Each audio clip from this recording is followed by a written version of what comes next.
Welcome to another edition of the Last Negroes at Harvard podcast. There were 18 of us in the Harvard College class of 1963.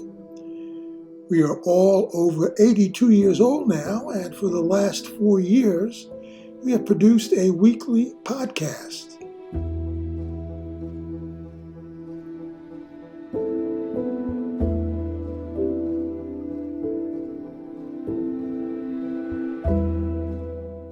Today, our guest is Judith Giesberg. She is a professor and graduate program director in the Department of History at Villanova University. She is also editor of the Journal of the Civil War Era. Her new book is titled Last Seen: The Enduring Search by Formerly Enslaved People to Find Their Lost Families. I'm joined by 15 of my Harvard classmates. My name's Allison Wardle. We're at Club 63, and I, went into the Peace Corps in Turkey for 2 years, and then got a master's at the Center for Middle Eastern Studies. Then I moved to Italy and have been here for 55 years, doing various jobs. We have vineyards, and since vineyards lose money, we had to have some businesses that made money. And I just participated in all of that, doing a lot of bureaucracy and that sort of thing. Boring. But anyway. Jeff. Oh, yeah. Hi, Jeff Fox, like everybody else, almost everybody else here, class of 63, Harvard. And right after Harvard, went to Venezuela, and in what these days is called a non-governmental organization, working in what we would call slums of Caracas. After that, I was a sociologist for many years, focusing on Latin America. And in more recent years, I've been writing fiction, trying to do sociology through fiction. Bill Collins, Harvard 63, 20 years in the Navy, 5 ships, 3 in the Pacific, 2 in the Atlantic, couple of shore assignments.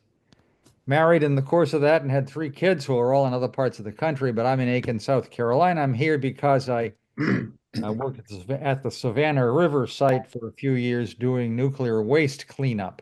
But I'm retired from all that and do a fair amount of volunteer work now.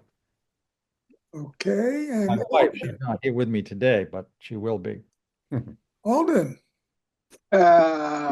Okay, I grew up in Northwestern Connecticut and lived in Aiken, South Carolina for 3 years, and D.C. and Flint, Michigan, and Chicago, and now live in the San Francisco Bay Area. And my wife and I have a fundraising consulting firm for nonprofits. Okay, Jerry. Good morning, Jerry Secundi, Pasadena, California.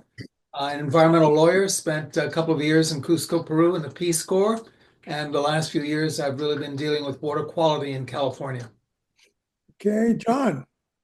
Well, hi, John Woodford here in Ann Arbor, Michigan, where I worked in university journalism for a couple decades. Okay, Nick.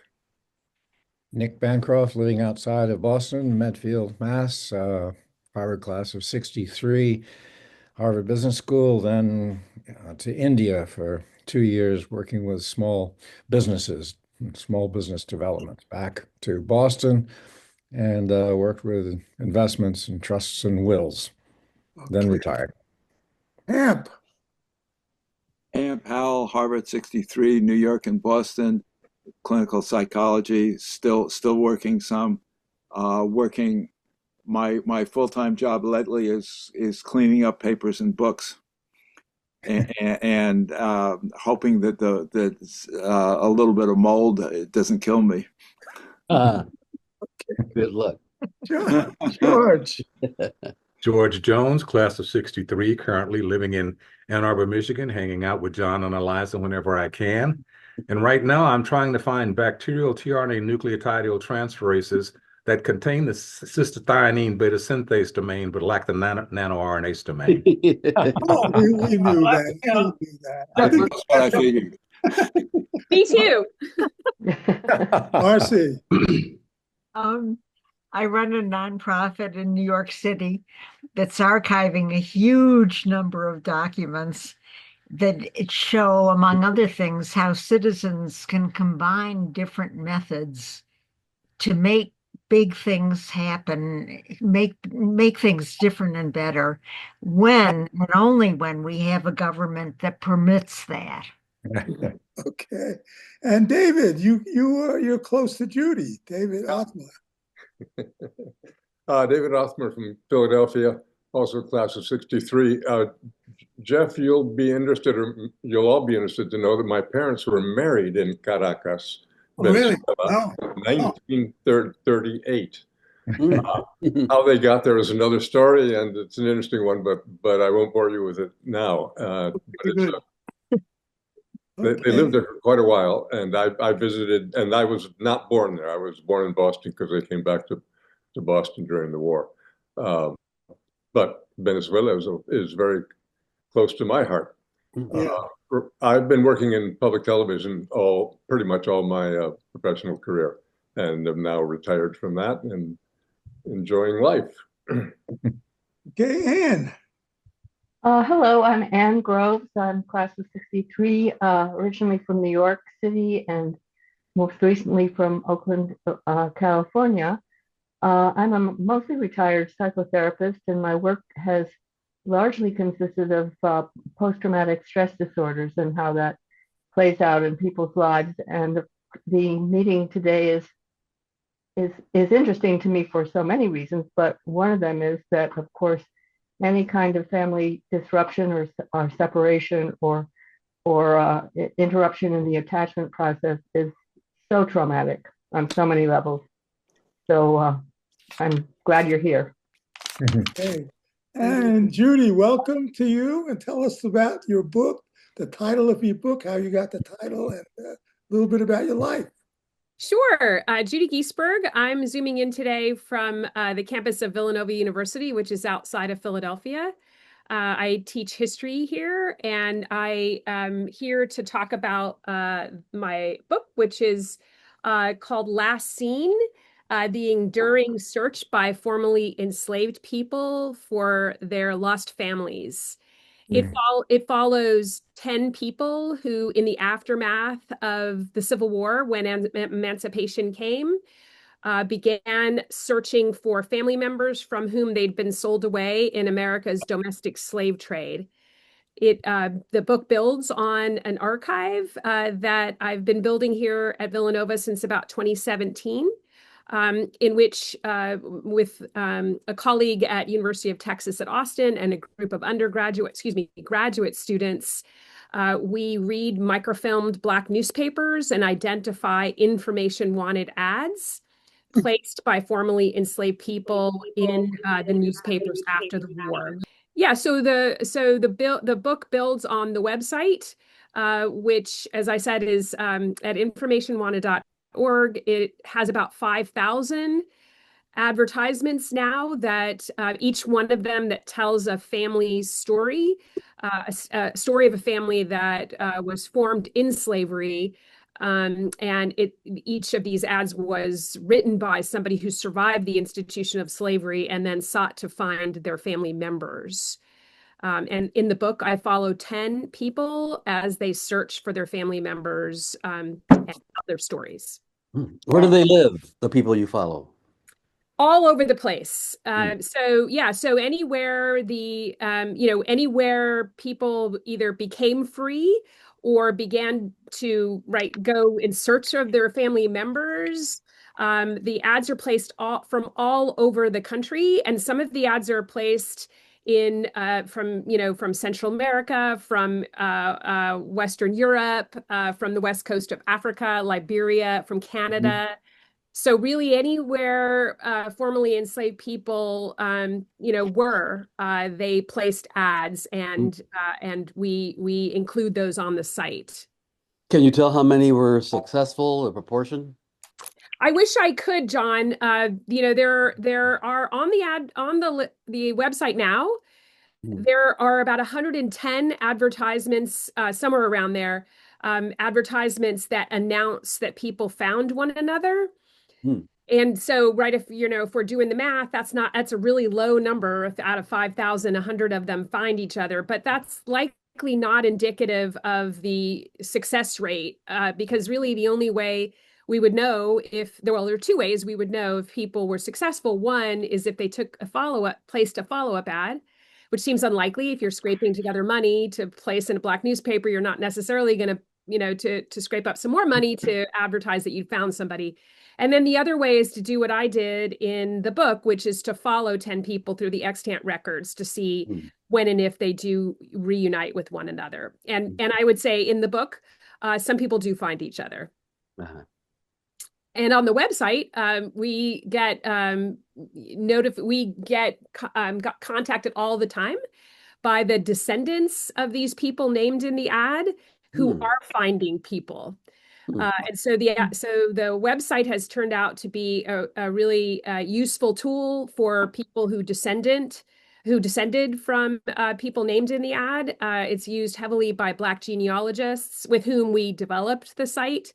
When we started the site back in 2017, we started to meet with Black genealogy groups here in Philadelphia and other places in the country, and develop the site around how they would use it in order to build out their family trees.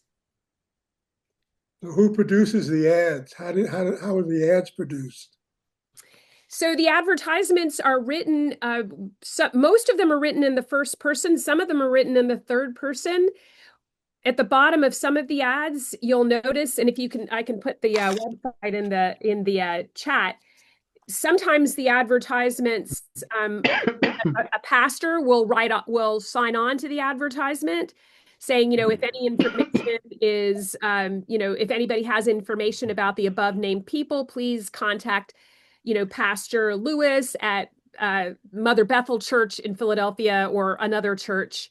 So it's likely that these advertisements are being produced not only by the formally enslaved people who are, named in them, but they're likely also getting assistance from within the Black community, Black churches, newspaper editors, and others who are part of a community of people who are really helping Black families find one another again. And of course, as all of you know, there's no federal agency that is committed to doing the work of family reunification after slavery ends.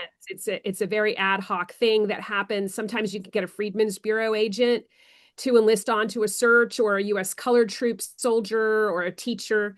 But for the most part, this work is being done within the Black community with Black churches and Black newspapers and neighbors, really, and friends and others signing on to these advertisements and helping people to locate one another. It's really quite extraordinary.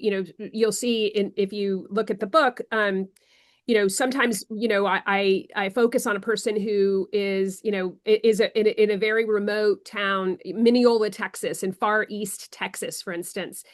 I focus on this one family that is searching for their families.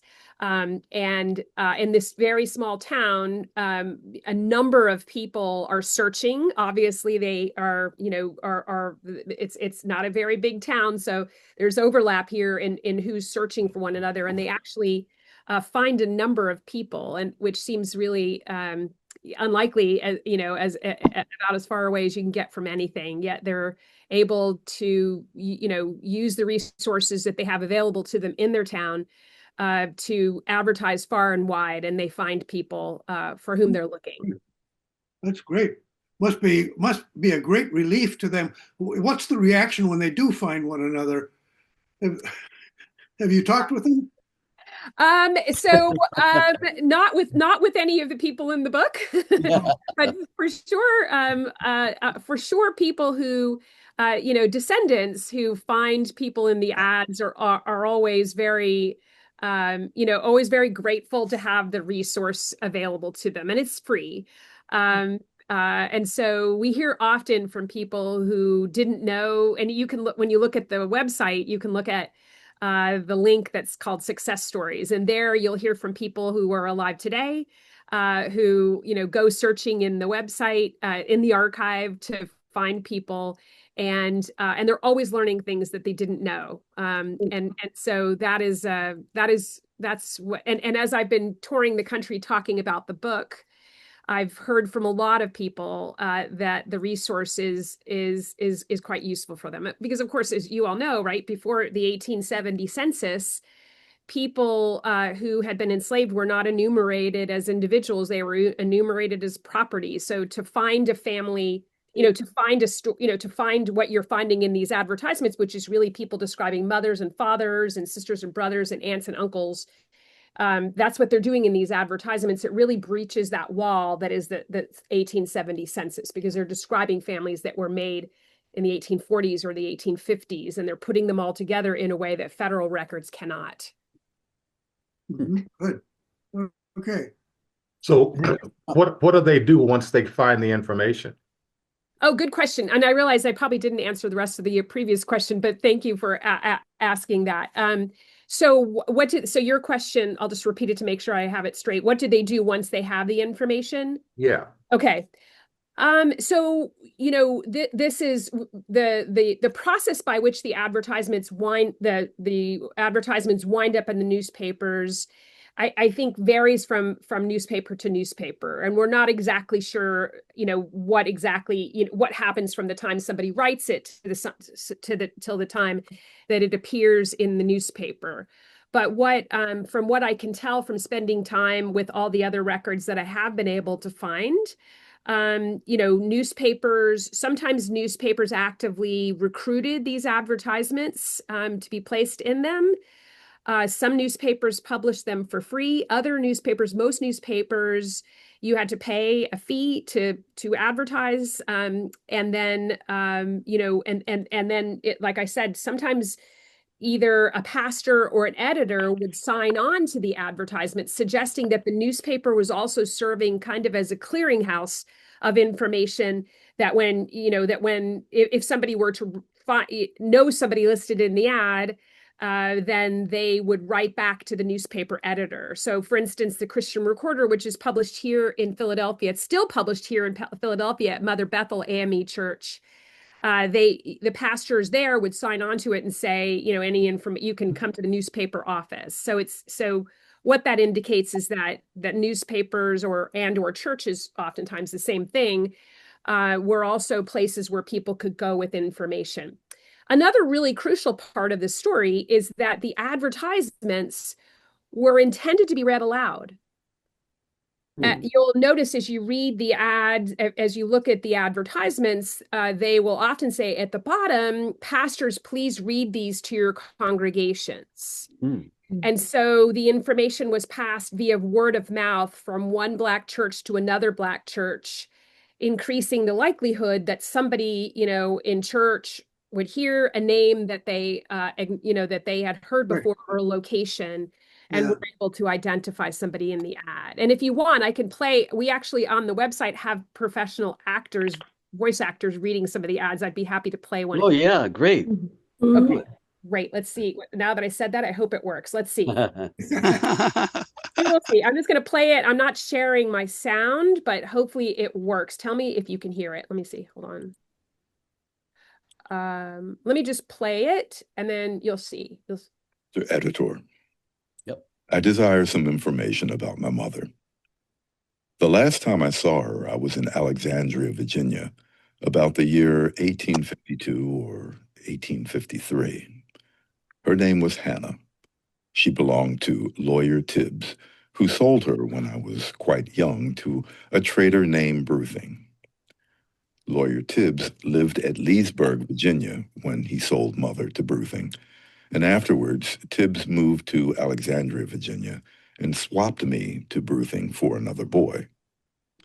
Bruthing put me in jail, and I cried. So he told me if I would hush, he would bring my mother there next morning, which he did. But I was so young, Mother hardly knew me. So Bruthing stood 4 or 5 boys in a line and asked her which one of them was her boy. She stood for a few moments and then said, "I was the boy." Wow. Mother then brought me some cake and candy, and that was the last time I saw her. I now go by the name of Henry Tibbs. I remember the names of 2 of Tibbs's sons, Abner and Kennedy. Bruthing brought me to New Orleans, Louisiana, and sold me to a man named M. Pickett. If Mother is found, please address me at Deasonville, Yazoo County, Mississippi, in care of Reverend James Allen. Henry Tibbs. Wow. Wow. Thank you. That way you don't have to hear what the advertisement or something that comes after that. But that I placed in the chat the website, and then I will put in the chat to the link that takes you directly to the advertisement that you were just hearing read aloud, as they were intended to be, as they were intended to work. It strikes me that this work is so important, especially given what's happening now in this country with Trump's assault on the Smithsonian, for example, and the incredible African American Museum in DC, where I'm sure you've got a lot of information, or you have given a lot of information. And so, yeah, and I'm hoping that these accounts that you have, and maybe going forward, can be preserved somehow in addition to your book, so that there is a record. Yeah, I agree, Anne. Yes, the National Museum of African American History actually features some ads from our collection in their exhibits. Yeah. As does the museum in Montgomery, the Civil Rights Museum in Montgomery. The advertisements that we've collected in this archive are now widely used in many museums, and that I'm glad of that, because, like you, Anne, I'm worried about what will happen. We're at a time where this history is being erased. We actually lost our funding that funded this project. We are funded through the National Archives, and we are currently at this moment, we have not lost our current grant, but the grant that was supposed to start in September has been put indefinitely on hold. Not to mention, though, the number of families who are being broken up right now by the U.S. government. Yeah. Immigrant or would-be immigrant families, and of course they're breaking up families even of people who have been here legally. So I'm concerned about all those children and parents. We're inflicting the same sort of pain on people today. Yeah. And we didn't keep, and we know that the government, last time they did a massive separation of families, they didn't keep track of where the children were going and where the family was going. And I suspect the same thing is happening now. The book, The Known World by Edward Jones it's a wonderful novel if anyone hasn't seen it, but it takes place in Virginia. Some of the principal characters are people who were slaves who got their freedom, and then one of them then buys some slaves himself as a business proposition on his farm, and his parents are so horrified they break relations with him. But the thing is, now it's fiction, but Edward P. Jones must have done a lot of research, you can tell. And part of the research, he shows family, let's say, did some of the slaves who got away, some of them, or in his characters, didn't want to be found. And I wonder if you found any people who were actually hightailing it out of where they've been, and they're forming new lives. And getting away from,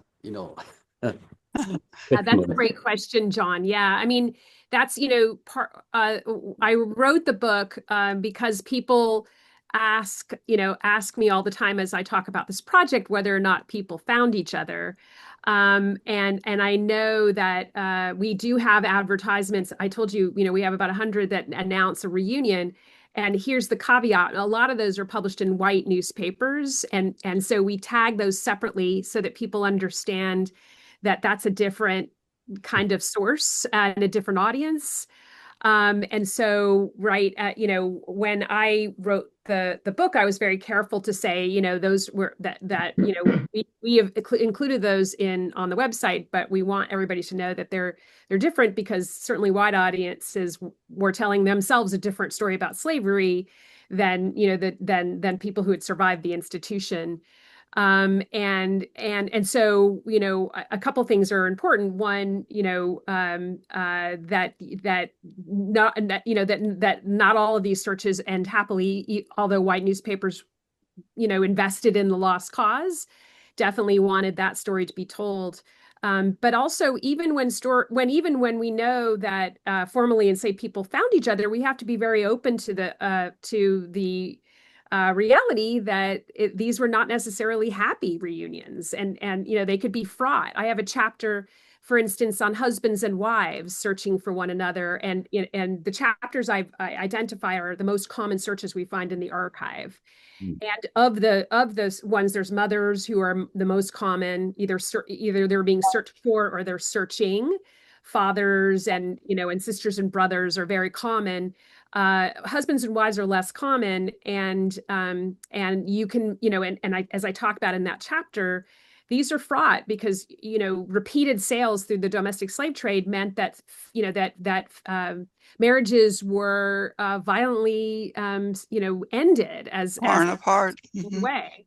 And then you would be, and then you might remarry, and oftentimes they did remarry. So when you became free, finding a former spouse was complicated by the fact that you were remarried, or she might be remarried, or several times over. So we have to be very open to the idea that sometimes people didn't want to be found, as you said, John. And even if you could find a spouse, that it wasn't necessarily happy. It could be complicated.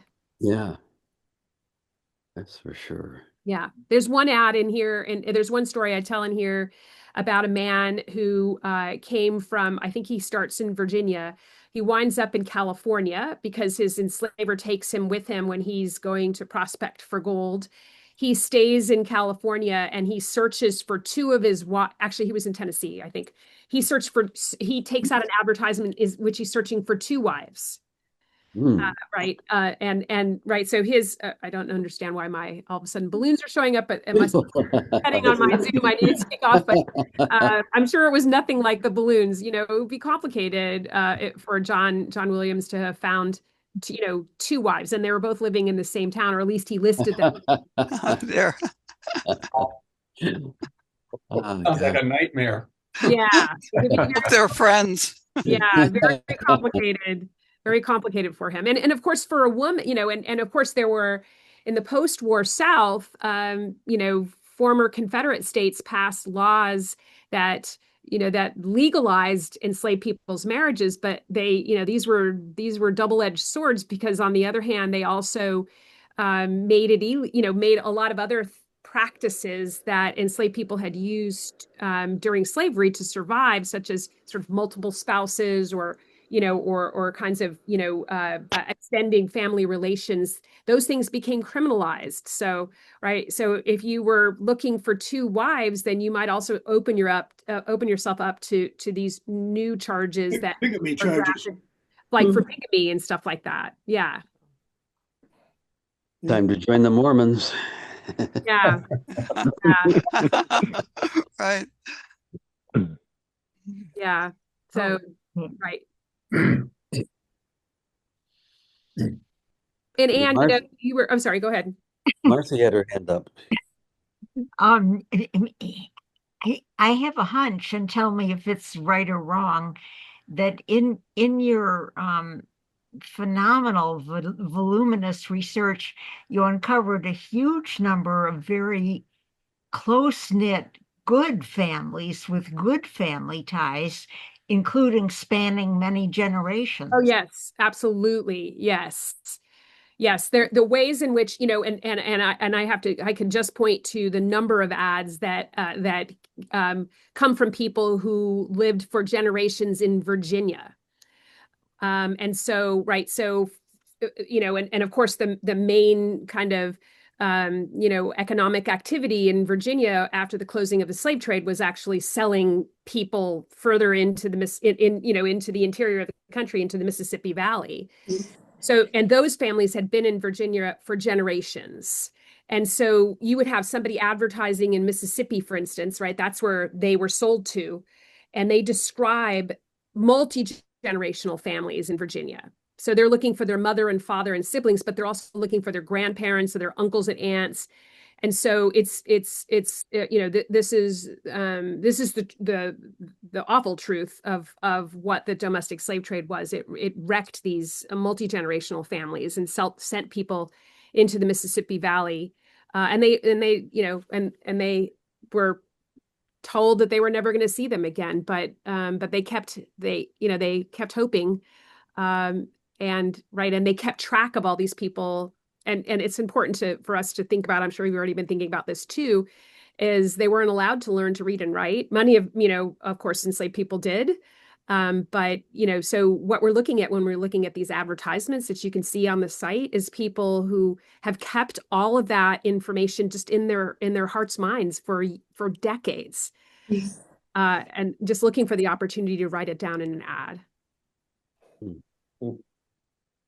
How many ads, like the one you played the recording for, how many of those do you have? There's really quite a powerful ad. I wonder how many of them are like that.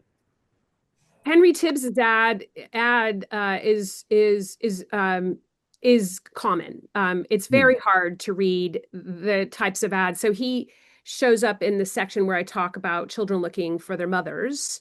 And Henry is, one of those. And as you probably were thinking, as you were listening to it, he was very young when he was sold away from her, and his memory of her is very vivid. Even, despite the number, and he was in his mid-50s when he took out that advertisement. Wow. And despite all those years, he has a very vivid memory of a mother who came to him and comforted him, and tried to make him feel safe at a time when, he was profoundly unsafe. But at the same time, I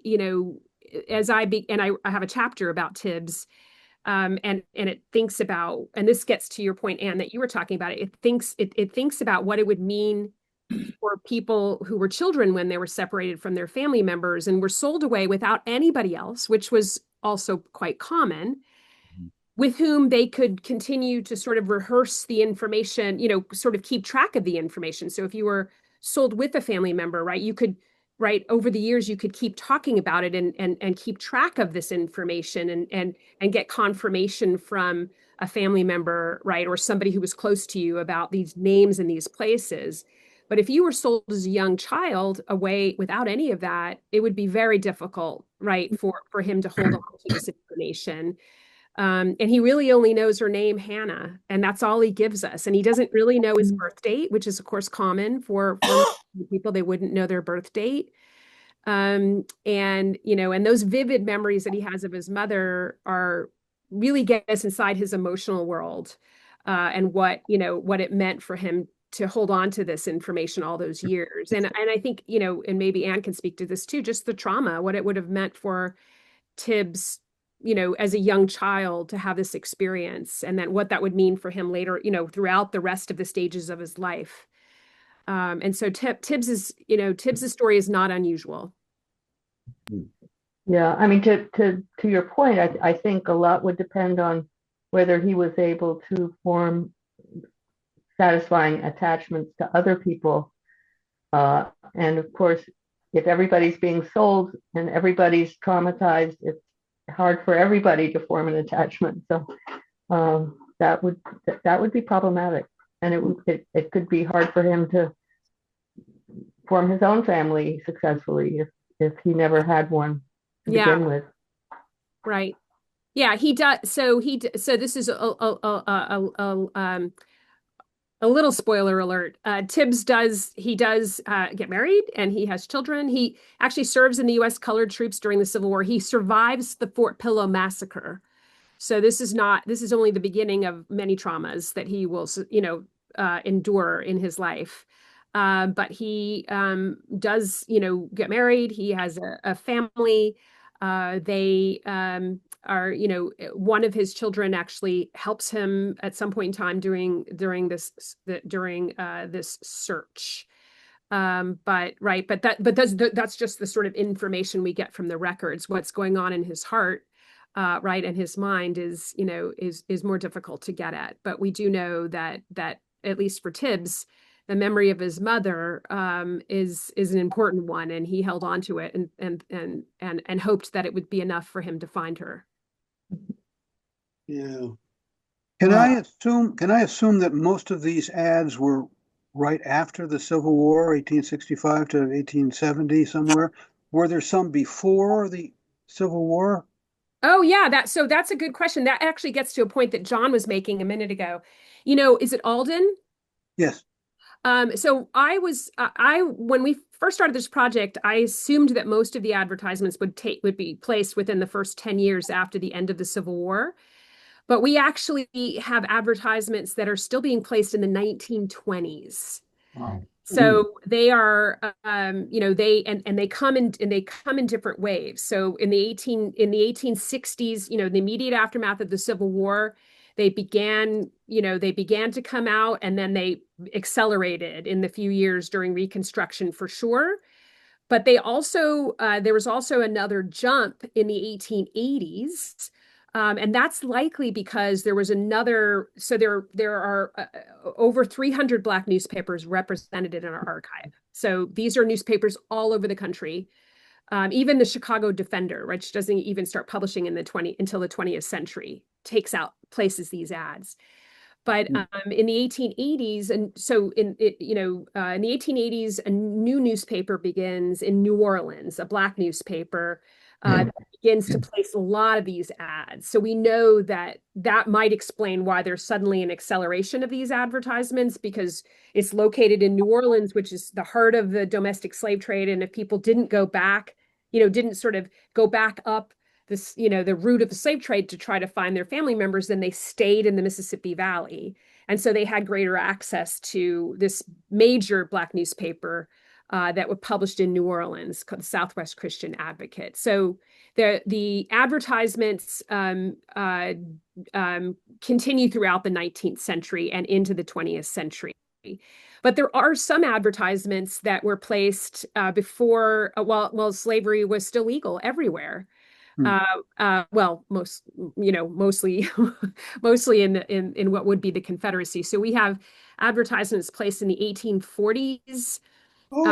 From in abolitionist newspapers in places like Massachusetts and New York, and then we also have advertisements placed at that time from Canada.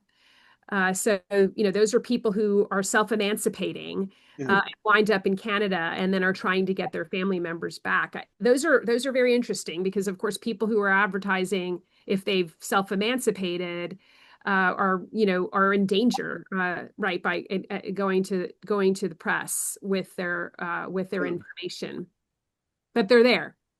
And sometimes the advertisements even say that I lost him on a station in Hamilton, New York, or something, and okay, station. What is that telling us? That's telling us that they were running away on the Underground Railroad, and sometimes they'll say Underground Railroad in their ads. Wow. Even Frederick Douglass is in here. Oh, really? Was he looking for his family? This is a brother, I think. You can look it up. You can hopefully you'll go and you'll play on the site and look it up. But he's there. I think it's one of his. It's a brother. Judy, I came in late, so I'm sorry. You may have said this already, but I've looked at the 1850 census, in which Blacks are they aren't listed by name or anything, but as you are trying to match people up, are you looking at the names of owners in the 1850 census?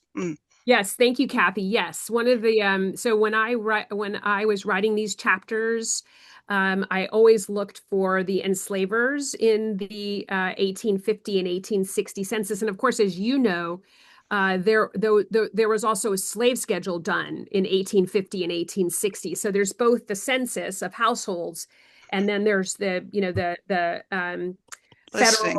federal slave schedule, which is then names the enslaver and then gives the numbers of enslaved people that person owns in various categories. So 0, female 0 to 6 years old, hash marks for how many people that they own. So yes, I always do that. Look in those censuses as well. And is it helpful in terms of names? I mean, the slaves taking the names of the enslaver? Yeah. It is helpful. And you'll notice in the advertisements that people do name their enslavers in these advertisements, like Henry Tibbs did, right? He talked about Lawyer Tibbs. And he talked about the man who was holding him in the slave jail. Both men who I was able to find in Alexandria, Virginia, in 1850.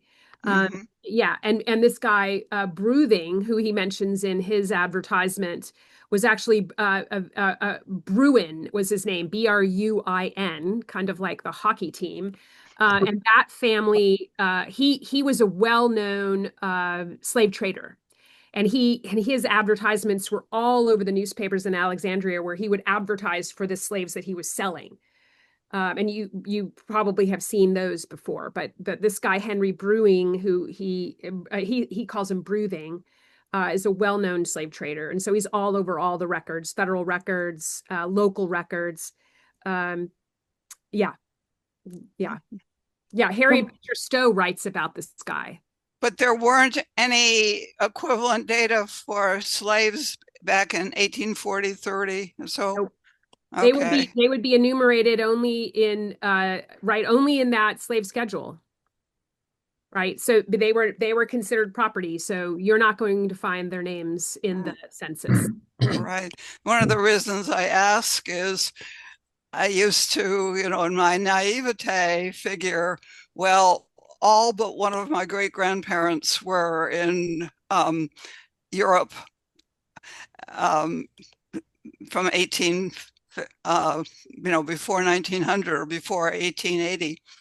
And so hopefully none of my ancestors owned slaves. And then I found the one exception who was a dissenting English cleric who had been arrested and held in prison in London for 10 years, and then finally was his congregation helped him escape, and he moved to Massachusetts in 1630. And when I found out more about him in his will, he left one beloved slave to his oldest son, saying something about how the slave was a member of his family and take good care of him or something. I thought, oh, okay, stop assuming that I had no enslavers in my heritage.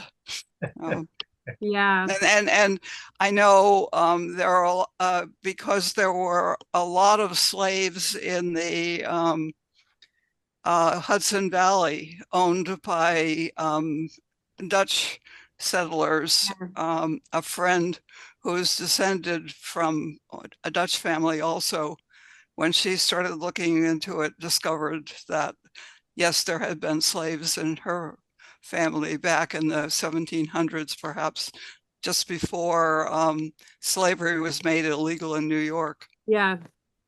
So that brings up the question, were there any people in your database who were searching or being searched by their owners or the sons of their owners because there had been either a rape or some kind of consenting relationship, perhaps, with a slave? Yeah, we have, so I don't, we're not fine. I mean, because our advertisements are placed in Black newspapers, we're not finding former enslavers. There might be a couple in here, a former enslaver looking for a formerly enslaved person, but that's not, we're not finding that in our collection. There's a parallel project that's that's been run out of Cornell for a number of years, where these are runaway slave ads. So these are ads that are, that enslavers are taking out looking for their formerly enslaved people who are escaping. But to your point, Anne, one of the things that we've been doing recently with this project, or that we had hoped to continue in the years ahead, was look at some of Freedmen's Bureau records where enslaved people are going to the Bureau asking for help, looking for their family members. And of course, those have been digitized through the Smithsonian. And sometimes, which is fascinating, sometimes people are going to the Bureau looking for help. So sometimes women are going to the Bureau looking for help, and the Bureau is identifying the mother of these children as her former enslaver. And the Bureau in places like North Carolina, there are these local bastardy laws that they're filing suit under to try to get former enslavers to support the children that they had with these formerly enslaved women. And those are some of the records you'll find in the Freedmen's Bureau collections. What is the breakdown by sex of the people posting the ads? I don't have a number, but I suspect that it's more women than men, or it's equal, because, like I said, the most common searches are mothers looking for their children, and children looking for their mothers. Those are the most common. That's the most common category. And then the next one, or the one that's equal to that, is siblings looking for each other. And the latest advertisements we find, the ones that I mentioned to you that are appearing in some place like the Chicago Defender in the 19 teens, those are often siblings looking for one another. Yeah. George. So you may have already answered this, Judy, and if so, I should have been paying closer attention. But did these ads ever turn up non-slave offspring related to the slave offspring from a particular enslaver? Okay, wait a minute. Let me see. Non-slave offspring. Oh, so they're looking. So is somebody looking? So somebody is looking for whomever. Yeah. And what they find is the son or daughter who is their sibling, but was the quote unquote legitimate child of the slave owner.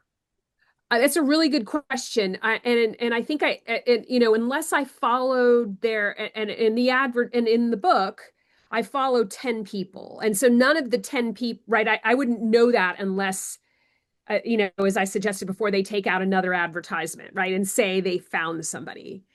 I will say this, of the 10 people whose stories I tell in the book, that I don't have any evidence of that. But I'm quite sure that, in particular, what's I find very interesting, a couple things very interesting, and this comes back to a question that somebody was talking about naming. So chapter 2 is about a woman named Hagar Outlaw, whose enslaver, David Outlaw, she had, 9 children, all of them he sold away from her. And she became free. She was enslaved in North Carolina. She never left North Carolina, and she never changed her name. So her name continued to be the name of her enslaver. And in her advertisement, and I hope you'll look at that chapter, there's a tangle of names. So, and it's hard as you're reading it, it's hard to know who are her children, who are her enslavers' children, whether there's any, whether that distinction even works in this advertisement. The names are so entangled, and because she stays right where she is, and her former enslaver is actually sitting at the Capitol building passing laws, right? He's a local politician. You have to imagine that the power of that name and the connections, that very sort of tangled connections with these two families, make it, that she is making decisions about sort of how she defines the family that she wants to, rebuild, right? And the family that she doesn't want to rebuild. And so, right. So all of those are things I explore in the book, although I don't have I don't have what would be a definitive answer to that question. Mm-hmm. Part of the Well, reason I ask is because about a decade ago, a woman who went to the church that I attended in Atlanta found a blood relative who was a descendant of the man who had enslaved her family. Yeah. Hmm. Right. Right. Yeah, And go ahead. I was just going to say, I wish Liz Maury was on now, because what she has done, she's related, ancestors were enslavers in Virginia, and she's made contact with several of the people to whom she's related now, and is very active. Yeah. And learning a lot, and is very, sorry that her family was responsible for these problems, is trying to make it right. Right. Much as Right. she can. We've been reading those, reading those newspaper stories about reunions that include, right, that sort of try to find that common ground. Right.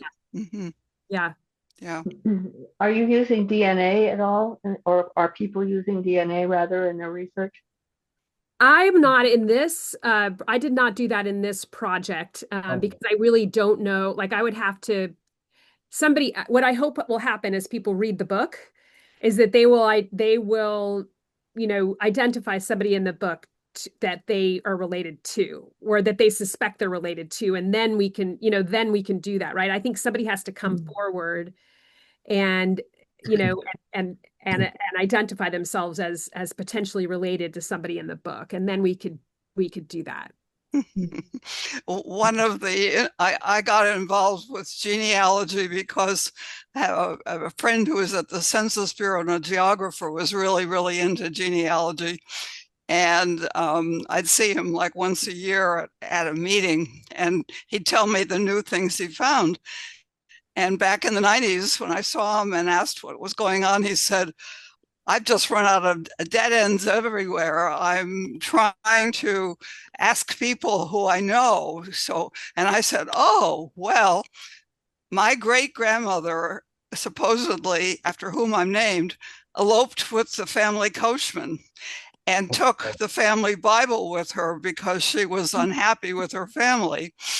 And he said, "Do you have it?" And I said, "I think my mother or one of her sisters have it." So anyway, I gave him the names, and he ended up sending me this package of information about 4 or 5 months later, showing how he and I were cousins. Oh my God. 37 times removed, because and he had a detailed he had Xerox the relevant pages from a book, and it showed how he was descended from Thomas Lathrop, and I was descended from John Lothrop, who were presumed to be cousins. And so, assuming they were first cousins, is how he figured out, what we were. But it was just absolutely fascinating. And my maiden name is Puster, which is German, and I grew up in New England, where everybody, of course, was a Mayflower descendant, and here I was, a German immigrant as far as everyone else was concerned. So it was interesting to find out that information.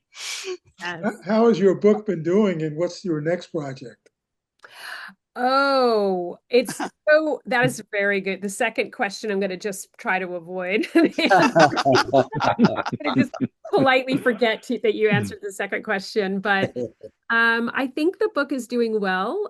It was reviewed in the Washington Post by a professor at Wellesley University who's very esteemed, and I am very honored that review is out there. It was also reviewed in the Wall Street Journal and the Christian Science Monitor and a few other places. NPR's Maureen Corrigan did a review of it, which was also very nice. I was on the WHYY for my for Nick. He knows where that. Wait a minute, Nick is in Philly, right? No, who's in Philly? Oh, it's Sorry, sorry, David. I forgot who was in Philly. Mhm. And so I think it's people are reviewing it and commenting on it. And I have toured around quite a bit these last 8 weeks or so. And people seem to be interested in the story that the book has to tell. And as far as my next project goes, I'm not quite sure yet. I don't really think I have anything that's ready for prime time. I have a few ideas about what I might like to do. There's so many stories in this collection that I just didn't get to pursue. So many. There's a story about people who were separated because they were on a rebellion on a ship that was involved in a rebellion, and they wind up in the West Indies. And so the advertisements coming from the West Indies because they were the ones who were on board the ship, and and steered the ship to freedom, in the British Empire. That might be your next project. Pardon? Yeah, I know. I feel like that one was just I had to put it aside. I thought, oh my God, I want to do a chapter on this. I thought is way too much happening in this chapter. I need to that needs to be a distinct one in and of itself. And then there are a bunch of there are a bunch of people who wind up in Indian country, which would is future Oklahoma. And there are a lot of stories that I couldn't pursue there because there are very different records that I'm dealing with when when we go into sort of territorial governance. And so there are many stories that I could not pursue in this book. One of which, hopefully, at least one of which I'll pursue with my next project. I was wondering, Judy, if there are any moments when you felt this is too painful, I can't keep on going with this, or also elation about how people came through. There were definitely moments when it felt like this was heavier than I could live with, because when you're working on a project like this, and all of you have had this experience with projects, you're always thinking about them. And stories, particularly, like I said, with stories like Henry Tibbs, those were very, very hard to think about. And when I have children of my own, I think about what it would mean for me to lose them. And those are very hard stories to tell. And so yes, that did happen. And then the other side of this happened as well. There's Diana Johnson. She's the last chapter of the book.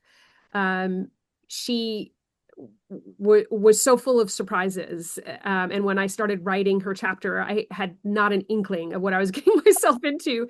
And it just kept turning twists and turns. And she placed so many advertisements looking for her family members. She wound up in Goliad, Texas, another speck of a town in South Texas.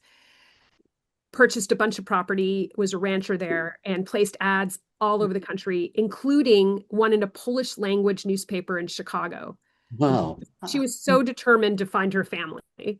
And every time I, thought I had found them all, that I was ready to tell her story and I think I had a handle on it, she surprised me. And that was an exciting thing to learn, that that each of these stories is so different, that when I got to the end of the book, I thought, okay, I think I've got this down, but not with Diana Johnson.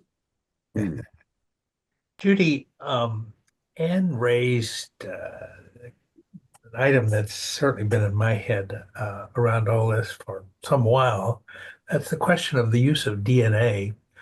Do you have some sense broadly, shall I say, in the community that DNA plays a role in trying to find some of these threads and make the connections and so forth?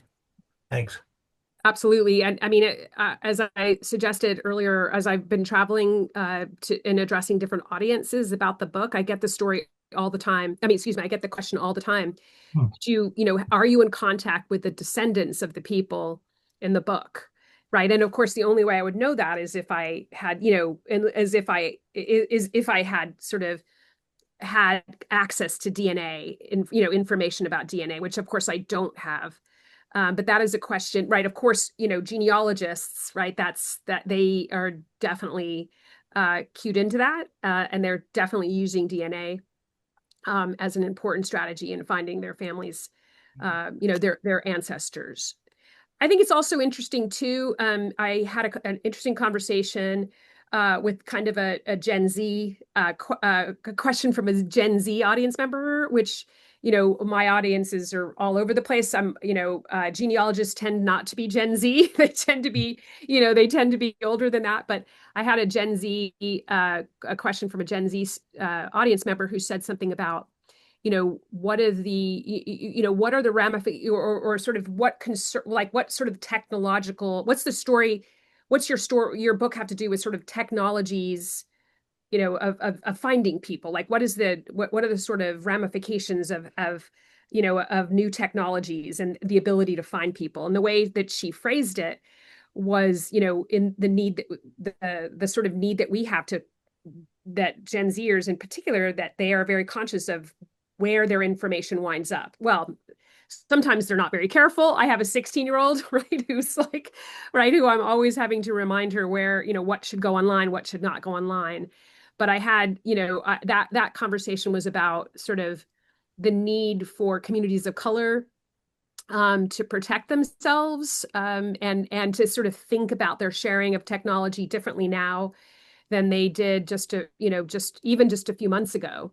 And that was very interesting because it is parallel in some ways to the story that I'm telling in the book, which is this freedom generation, the people I write about in the book, took to the new technology, which in their case was the newspapers, as a tool to find their family members. Today, some audiences are sort of thinking about technology as something that you need to manage in order to protect your families. And that was a very interesting conversation with a younger audience member. Mm-hmm. Well, Judy, thank you so much for coming on. It's really quite interesting, and good luck. Yeah. Thank you for this invitation. It was lovely to meet all of you. Okay, good. See you now. Thank you. Bye-bye. Thank you. Thank you. Bye. Thank you. Bye.